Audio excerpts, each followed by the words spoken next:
the exquisite O-gauge Eastfield TMD. Mick, what was the thinking behind this, the scale of this layout for a start? Well, many a moon back it was meant to be a double O-gauge model railway, and then because N-gauge improved, we were going to go N, and then I had a bit of a midlife crisis and decided to do it in O-gauge, and what you see now is basically a 70-foot layout by 35 foot wide, which will eventually incorporate Queen Street as well. Before we get into the trains, Yeah. where did you build it? And more importantly, where do you keep it and how do you transport it? We were lucky to have office block in South Shields near Newcastle where we have and pay rent each month for, and we're able to have it up full time. And a bunch of my friends, we build and we do different things on it on a daily basis. It is a proper club, so anybody can join the club and be a part of it.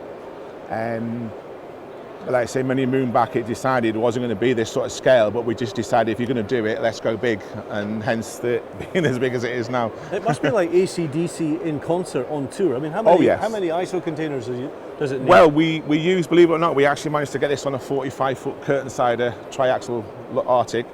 We have a Luton van just for the stock, so that's quite a mammoth task. This is the first time it's been out, so this is a learning curve for us, you know.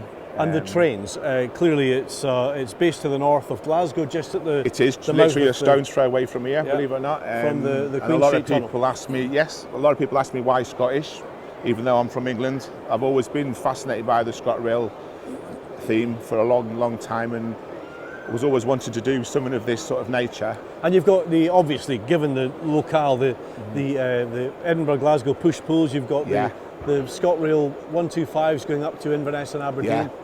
No sleepers anymore, but... There will be sleepers eventually. There is obviously a limitation to what we can run at the moment because they're not available on the market, but they are coming to the market in the foreseeable future. And some freight you will have, and engineering vehicles and trains. Yeah. And here we've got a mixed freight. So where's that going to or coming from? That could be going to Moss End in order to split the train up for different things going south, east, west, north, depending on its location, of course, it'll depend on what it's got on it as well. Obviously fuel maybe for the airports, the logs are clearly going to Scotland to collect logs to be made for the paper mills, etc. So there's a variety of, like you say, engineers, trains for maintenance work. And the fuel road here, and presumably these tankers are these are tankers will come in to unload for them, and then the trains go into that little bit there for fueling. Yeah. And then just you can see there's quite a lot of fuel that's needed almost every other day because the amount of locos. And apart from the size and the scale, what I like is, I think layouts very often are too clean. Yeah. And sometimes they can be too over-weathered, but I think you've got it just bang subtly, on. Yeah, absolutely bang on. Well, I was a great believer, little is best. You know, if you do too much, it does look overpowering. But we've done patches, which is prototypical of Eastfield, where they've soaked up oil and things like that. And we've not overdone it by putting too many locos on as well, because I think that can be looked too much as well. And how many people does it take to operate, given obviously the size and the scale of it? Well, we've learned something again, because this is the first time it's been here, because we played with it in our club rooms with 10 operators, and clearly that manages. We've learned by coming here, we could have done with at least double that, just because of the intricacy of it, and you know, unfortunately we've learned something for when it goes to Perth next year. It should be showing itself at Perth in June next year, and hopefully we'll have ironed out all the problems then. You could have a permanent display somewhere. Oh yeah, it'd be fantastic that, like a museum. Yeah. It'd be easier for us because we wouldn't have to keep taking it down. So. I've got to congratulate you. I think, not just because of the size and the scale, but because of the content. I think it's, you've got BR, large logo, I see a green there, and there's Ethel around the corner. Yeah. But it's just a wonderful piece of work. Thank you, I much appreciate that. Feedback has been positive, which is nice. We've taken a few extra, comments on board. So people's general view of it has been pleasing, and the feedback, as I say, has been absolutely fantastic. I couldn't fault them at all. And this is the first public display. It is, yeah. This is its maiden sort of publicity thing, and a lot of people are following us on Facebook. Can I ask that if you were going to do a layout of this size, if you had done 00, you could have done, well, twice as much.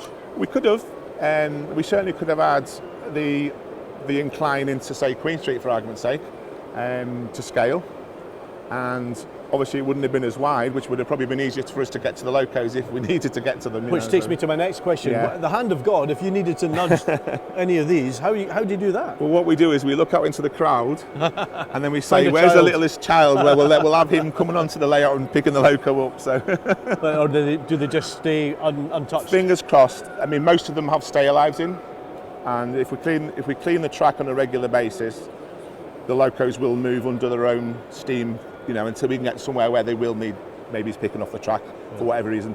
But touch wood, 9 times out of 10 they're okay for that very reason. Stay alives, I would suggest anybody doing this scale with that sort of width, stay alives is a must. And finally, what's next? Because I think you're going to go actually down the incline into Queen Street. Yeah, I mean, we're not putting the incline in as such, but as you can see over the far side there, we brought the static display of Queen Street, which is our next project. That will be ready for June next year for Perth, so that'll be up. We wanted trains to run into it this weekend, but with us having a couple of teething problems, we'd sooner have this running for the public rather than concentrating on Queen Street. But people have really taken Queen Street on board and thought, wow, you know, we thought this was good, but having that on board as well is even better. So that's our next project, which we've got 16 months to complete, and then we promise the general public that it will be ready for Perth in its entirety.